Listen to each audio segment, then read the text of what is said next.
Sony just refused to stop. They can't stop, won't stop. Hey everyone, Warrawana here. Spider-Man 2 is coming to PC in January, and PSN accounts are still required for this game. So let's recap Sony on PC in 2024, and the PSN account leaking saga. Helldivers 2 in February exploded to everyone's surprise.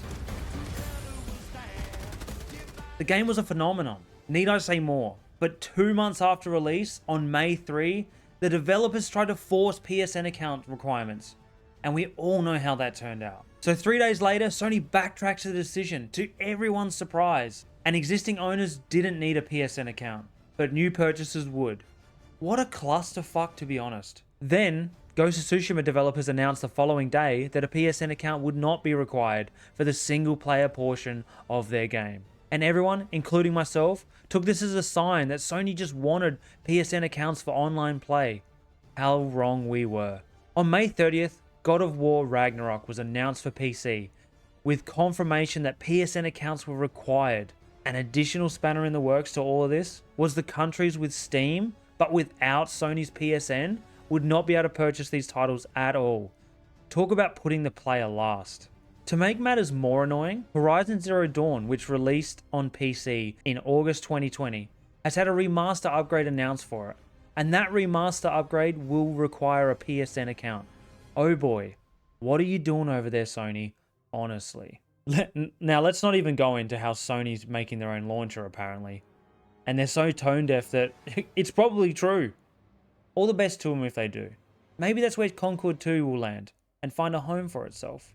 So now that brings us to Spider-Man 2, which is set to release in January, only 13 months after its exclusive release on PS5. Now, a lot of commentary around this has been that there are so many games that already require additional accounts, so it shouldn't matter. What's one more account? You've already got 40. But in reality, most single-player games do not require an additional account. Unless we bring in Ubisoft, then yes, a lot of their games do require a Ubisoft account. But are we really going to defend Sony's move with something Ubisoft does? Ubisoft? The same Ubisoft that is one of the most hated game studios and makes quadruple A games? Seems like a pretty weak argument to me. Now let's go and use a recent Microsoft single-player game, Starfield. You may have heard of it. And see if that requires an Xbox Live account. Oh no, it doesn't? But let's be real, no one's playing that game either. I don't really agree with the mentality of it's okay because their games are good.